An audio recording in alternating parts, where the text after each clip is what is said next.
Alright, Warn winch installation continued. Actually, took the Jeep, pulled it up to the tree, and wound this rope real tight. That's what you're supposed to do after you first install it. So we finally got that taken care of.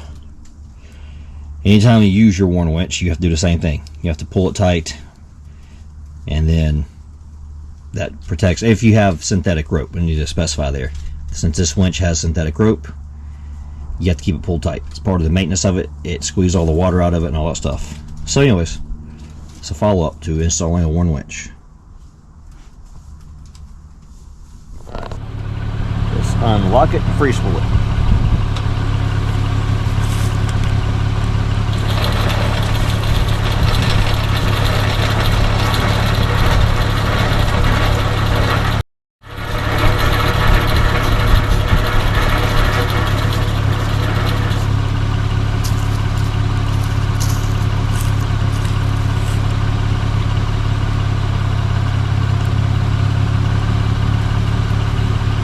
Right there.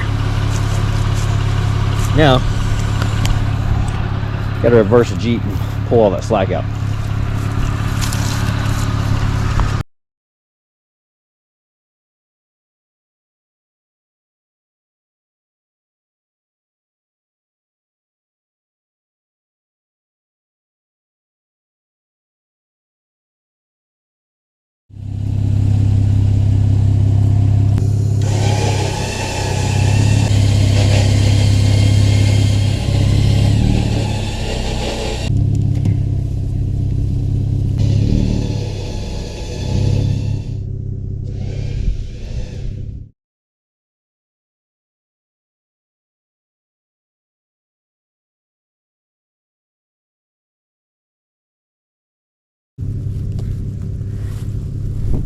This rubber band keep everything from bouncing around inside my tool bag in the back of the Jeep. Now I keep my recovery gear in the back of that Jeep.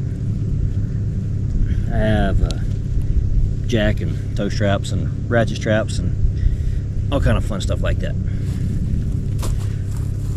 So let's go put it up. We have now pulled the rope tight. With this being a synthetic rope, you have to do this for proper maintenance.